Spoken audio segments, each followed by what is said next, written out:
The main difference between these 3 types of RNA. जो ये 3 type के आरएनए हैं ना आपके पास, आरआरएनए, एमआरएनए एंड टीआरएनए, इनके बीच एक्चुअली डिफरेंस है क्या?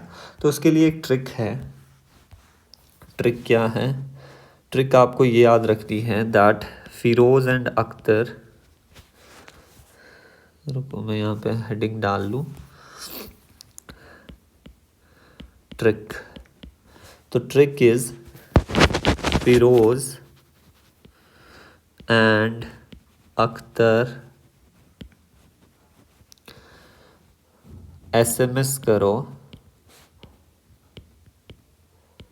सीएम एकता कपूर को, कपूर की स्पेलिंग भी नहीं आ रही, एकता कपूर को सॉफ्टली। अब देखो फिरोज से हो जाएगा आपके पास फुल फॉर्म क्या है इनका, मैंने लिख तो रहे हैं बट उसका फुल फॉर्म क्या है। अख्तर से हो जाएगा अ माउंटेन सेल, एस से हो जाएगा साइज, एम से हो जाएगा मोलेक्युलर वेट, अगेन एस से हो जाएगा हमारे पास साइट ऑफ सिंथेसिस। इससे आप फीचर्स ना भूलोगे नहीं जितने भी हैं, ये आपको फ़ायदा हो जाएगा। सी से हो जाएगा कोडिंग रीजन, एम से हो जाएगा आपके पास मॉडिफिकेशन बेसिस में जो हुई है, कोई ऐसा आरएनए है जिसमें मॉडिफिकेशन है, modification in basis. Ekta Kapoor से ई से हो जाएगा enzymes for their synthesis, for their synthesis. And S से हो जाएगा अगेन आपके पास, एस से याद नहीं आ रहा, अदर नेम। एफ से हो जाएगा फंक्शन क्या है इनका, टी से हो जाएगा हमारे पास टाइप्स, एंड हाँ एस से फिर हमारे पास हो गया स्टेबिलिटी, कि किसकी स्टेबिलिटी ज़्यादा है। तो ये ट्रिक आपको बस याद रखनी है दिमाग में। इसे हम एक जगह डाल देते हैं, राइट। तो बस आपको ये याद रखनी है। अब चलते हैं टाइप्स ऑफ आरएनए के बीच। अब फीचर्स यहाँ पे दोबारा लिख लेंगे, अब आप मेरे को लिखवाओगे, ठीक है? प्लीज़ लिखवाना। सबसे पहला फीचर क्या है? फर्स्ट फीचर बताइए। First feature is Firoz, full form. Second feature is, फटाफट बताते जाओ। Second feature is Akhtar, a mountain sale. Third feature is Firoz and Akhtar SMS, size. Fourth feature is size, M से हो जाएगा मॉलिक्यूलर वेट। फिफ्थ से हो जाएगा हमारे पास एस से, एसएमएस का लास्ट एस से, साइट ऑफ देयर सिंथेसिस।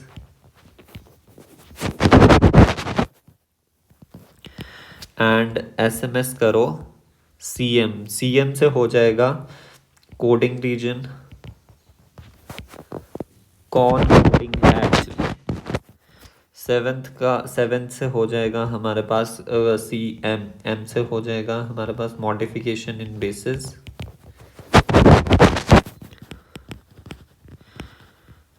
ई से फिर हमारे पास क्या हुआ, ई से हमारे पास हुआ, यहाँ पे नहीं लिखते, एट्थ हम यहाँ पे लिखते हैं। एट्थ हो जाएगा enzyme for their synthesis.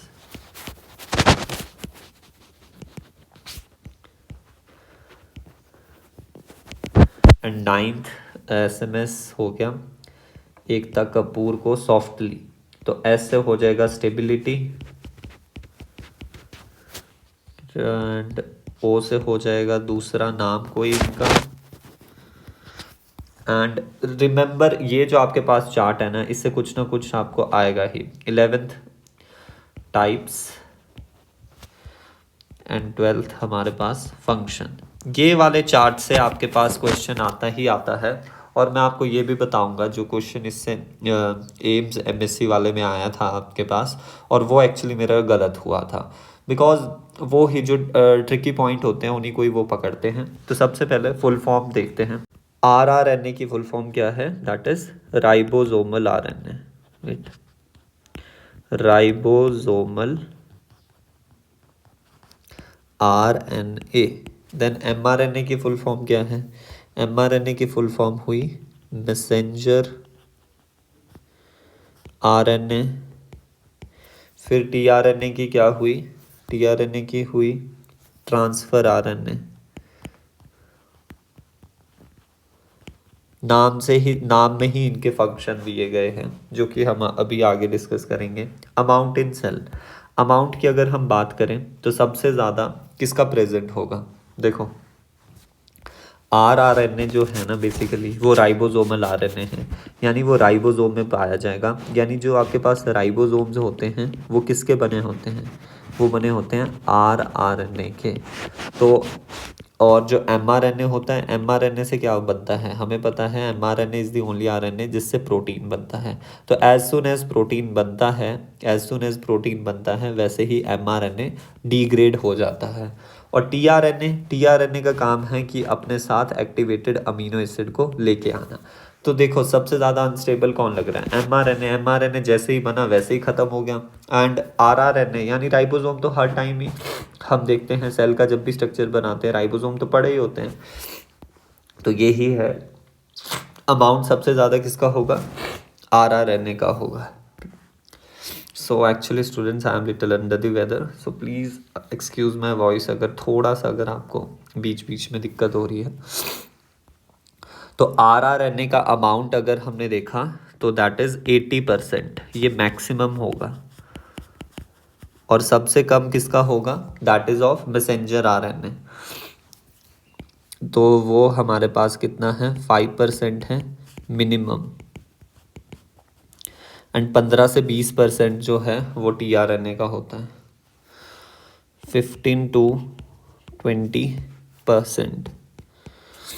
15% to 20%. Next हमारे पास फीचर है साइज हम यूजुअली देखते हैं जो mRNA है वो कैसा होता है? लंबा सा होता है. तो लॉन्गेस्ट ये ही होगा. अब लॉन्गेस्ट ये है तो इसका मॉलिक्यूलर वेट भी सबसे ज़्यादा इसी का ही होगा. एंड आपको इन दोनों में से कैसे याद रखें? RRNA एंड मैं एक्चुअली क्या करूँ ना, वेट इनको थोड़ा एक साथ कर लेता हूँ, ऐसे दिक्कत हो रही है मुझे भी.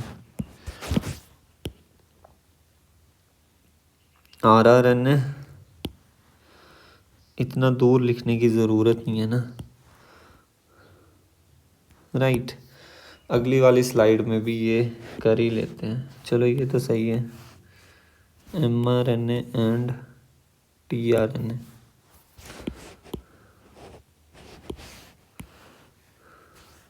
बस चलो अब क्या बोल रहे हैं हम? हाँ, तो साइज़ हमने देख लिया. mRNA सबसे बड़ा है तो सबसे लॉन्गेस्ट ये ही है, लिख दो यहाँ पे लॉन्गेस्ट.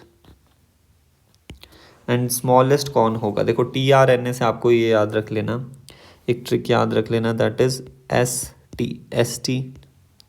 तो वहाँ पे हम लिख देंगे दैट इज़ ये स्मॉलेस्ट है, बिकॉज फिर हमारे को राइबोसोमल और इसमें tRNA में कन्फ्यूजन होगा. ये मीडियम साइज़ का है. Okay, please excuse me. Molecular weight अगर देखें जो सबसे बड़ा है उसका मैक्सिमम ही होगा, ऑब्वियस है. एंड जो सबसे छोटा है उसका क्या होगा? मिनिमम वेट होगा. एंड इसका दोबारा से मीडियम वेट हो जाएगा, राइट. अब साइट ऑफ सिंथेसिस ये रिमेंबर कर लो प्लीज़, इसको हाईलाइट कर लीजिए, कुछ कर लीजिए, बट ये बहुत ज़्यादा इम्पॉर्टेंट है. देखो जो आपके पास RRNA है, RRNA जो है वो बेसिकली बहुत टाइप के होते हैं. तो सबसे पहले हम टाइप्स पे चलते हैं. ये देखो RRNA के अगर मैं टाइप्स लिखने लगूँ तो क्या क्या हो जाएंगे? सबसे पहले आएगा 23S RRNA. रिमेंबर ऐसे लिखेंगे इसको. ये देखो जब हम राइबोसोम को लिखते हैं कैसे लिखते हैं? 60S. और वेट 70s लिखते हैं एंड 80s करके लिखते हैं। तो ये एस क्या होता है? एस ये एक्चुअली हमारे पास सेडिमेंटेशन कॉफिशेंट होता है, स्वेडबर्ग यूनिट है। ये हमारे को लगानी पड़ती है कि जो भी यूनिट लिखेंगे आप 70 लिखो, 80 लिखो, 50 लिखो, 30 लिखो, 40 लिखो, उसके साथ आपको ये यूनिट लगानी ही लगानी है। तो बस वैसी ही यूनिट है, उसके साथ हमने एस लगा दिया, that is sedimentation coefficient. And है कौन सा RNA? वो तो rRNA ही है ना, तो इतने बड़े नाम से आपने कंफ्यूज नहीं होना है। 23S आ गया। फिर नेक्स्ट हमारे पास टाइप्स में लिखूँ तो 5S आता है, जो कि सबसे खतरनाक है, जहरीला। इस जहरीले को तो मैं डब्बे के अंदर डाल देता हूँ, ये बिल्कुल खतरनाक है। 5S rRNA। एंड नेक्स्ट हमारे पास आता है 5.8S rRNA, then 16S rRNA, देखो गलती होगी ना, srRNA, and the 18S rRNA। अब ये वाला जो खतरनाक वाला है, ये क्यों बोला खतरनाक है? Because this is the only RNA जो कि सबसे पहले, बाकी सारे कहाँ फॉर्म होते हैं? बाकी सारे फॉर्म होते हैं न्यूक्लियोप्लस में, और ये फॉर्म होगा न्यूक्लियोप्लाज्म में, जहाँ पर tRNA along with tRNA, ये चीज़ आप याद रख लो। तो हमने क्या कहा, साइट ऑफ सिंथेसिस rRNA की कहाँ होती है? यूजली ऑल rRNA कहाँ फॉर्म होते हैं? न्यूक्लियोलस में, एक्सेप्ट 5S rRNA जो कि न्यूक्लियोप्लाज्म में फॉर्म होता है अलॉन्ग विद tRNA। और mRNA कहाँ फॉर्म होता है? ये दोनों ही न्यूक्लियोप्लाज्म में फॉर्म होते हैं, न्यूक्लियोप्लाज्म, ये भी न्यूक्लियोप्लाज्म में फॉर्म होगा, दैट इज tRNA। और अलॉन्ग विद दिस यहाँ पर आपके पास 5S rRNA फॉर्म होता है। अब कोडिंग रीजन, कोडिंग का मतलब है कि कोई ऐसा RNA जो कि किसी चीज़ के लिए कोड कर रहा हो। तो रिमेंबर ओनली दी mRNA जो है वो आपके पास कोडिंग होता है।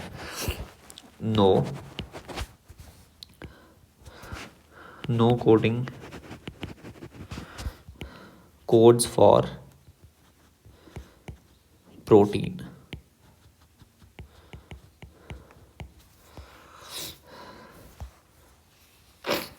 रादर हमें यहाँ पे लिखना चाहिए do not code for anything.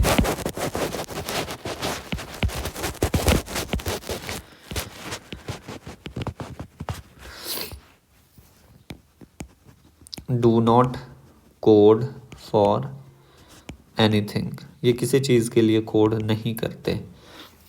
Next हमारे पास आता है मॉडिफिकेशन इन बेसिस। तो जो mRNA होता है उसमें तो नॉर्मल बेसिस ही होती हैं, normal basis all, no modification. यहाँ पर थोड़ी हो जाती हैं, वेरी फ्यू मॉडिफिकेशन होती हैं।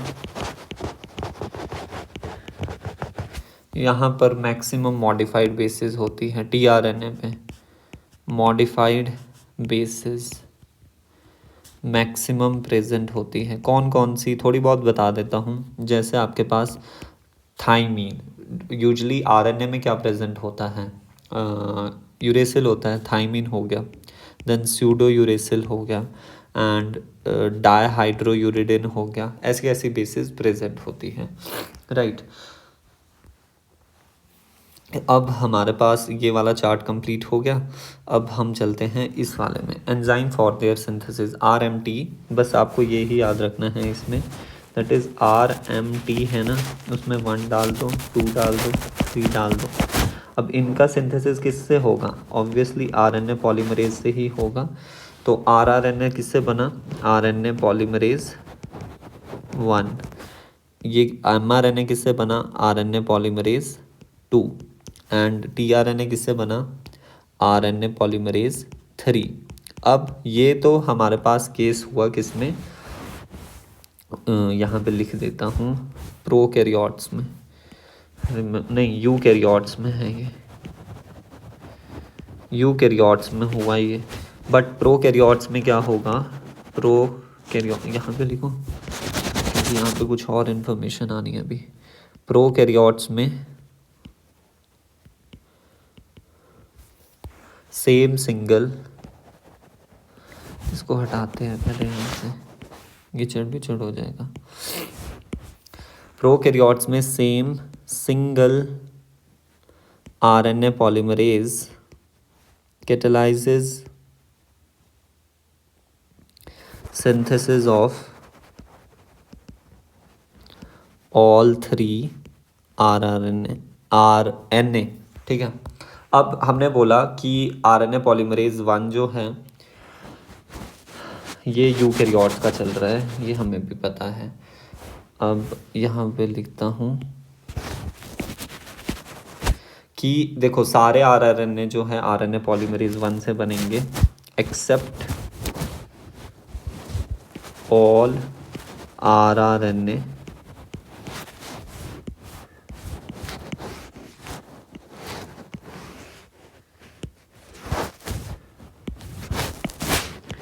एक्सेप्ट कौन खुराफात है, 5S RRNA। 5S RRNA RNA polymerase 1 से नहीं बनता, वो आपके पास किससे बनेगा, आरएनए पॉलीमरेज 3 से। तो रिमेंबर दिस थिंग। ऑल्सो थोड़ा एक्स्ट्रा ज्ञान, जो आपके पास ScRNA होता है, SnRNA होता है, that is also formed by the RNA polymerase 3। और यहाँ पर तो हमें पता ही है mRNA को ही बोल रहे हैं हम, बट एक्चुअली HnRNA जो आपके पास प्री आरएनए फॉर्म हुआ है वो इससे ही बनता है। अब स्टेबिलिटी की बात कर लें तो अभी बताया mRNA जैसे ही फॉर्म हुआ वैसे ही डिग्रेड हो जाएगा, लीस्ट स्टेबल, और ये हमारे पास मोस्ट स्टेबल है, एज इट इज़ पढ़ा रहता है। Degrade, do not degrade, do not degrade quickly, degrade तो होगा ही, शेल्फ लाइफ इसकी कुछ ही होगी, डिग्रेड क्विकली, जल्दी डिग्रेड हो जाता है। एंड टीआरएनए की अगर हम बात करें तो ये थोड़ा स्टेबल होता है, मीडियम लेवल का, क्वाइट स्टेबल, डिग्रेड स्लोली, बस नाम वही है, थोड़ा बहुत अरे परे कर रहे हैं, बट हमें पता है कौन लीस्ट डिग्रेडेबल है। अदर नेम, अब दूसरे नाम इनके क्या क्या है वो हमें पता होने चाहिए। एक मिनट, मैं थोड़ा इसे नीचे शिफ्ट करूं। अब दूसरे नाम क्या क्या है आरआरएनए के देख रहे हैं हम। आरआरएनए को हम कहते हैं क्या क्या, structural RNA, structural RNA and catalytic RNA. क्यों कहते हैं, बिकॉज जो आपके पास आरआरएनए है वो एक तो राइबोसोम का पार्ट है, राइबोसोम फॉर्म करता है, राइबोसोम का structure, that's why structural RNA. And catalytic RNA इसलिए बिकॉज हमारे पास होते हैं 23S RRNA in prokaryotes and 28S RRNA in eukaryotes। ये एज अ पेप्टिडिल ट्रांसफरेज काम करते हैं, यानी ये पेप्टाइड बॉन्ड की सिंथेसिस करते हैं ड्यूरिंग ट्रांसलेशन। नेक्स्ट हमारे पास आता है mRNA। mRNA को हम एक तो मैसेंजर आरएनए कह रहे हैं, ऑल्सो इसे हम टेम्पलेट आरएनए भी कहते हैं, बिकॉज इसी पे ही ये टेम्पलेट की तरह यूज़ होगा और फिर इससे हमारे पास प्रोटीन बनेगी। टेम्पलेट आरएनए और informational RNA, not informational RNA, and also इसको हम न्यूक्लियर आरएनए भी कहते हैं, बिकॉज ये न्यूक्लियस के अंदर बनता है, न्यूक्लियर आरएनए। नेक्स्ट हमारे पास आता है टीआरएनए। टीआरएनए का याद रखना, ST से बस याद रख लेना, that is soluble RNA, because tRNA is soluble in 1 molar NaCl, soluble in 1 molar NaCl। फिर इसके पास इसे ही हम अडेप्टर आरएनए भी कहते हैं, adapter RNA, adapter RNA, because इसी के साथ आपके पास जो amino acid, activated amino acid, वो जुड़ता है। अब टाइप्स की अगर हम बात करें तो mRNA मैनी टाइप्स के होते हैं। ये तो हमने देख लिए rRNA के टाइप्स यहाँ पर। अब हम mRNA के टाइप्स देखते हैं। मैनी टाइप्स बेस्ड अपॉन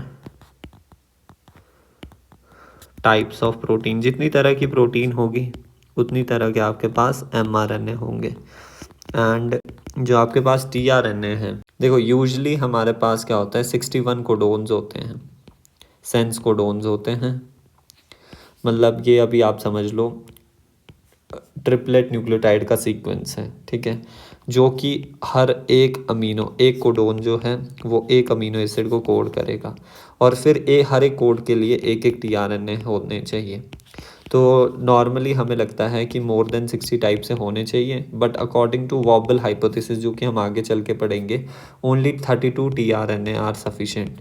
तो लिख देते हैं more than 60 types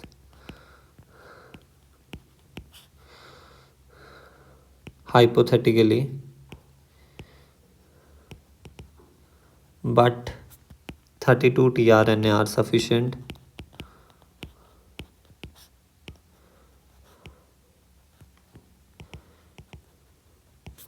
for all 61 codons, ठीक है।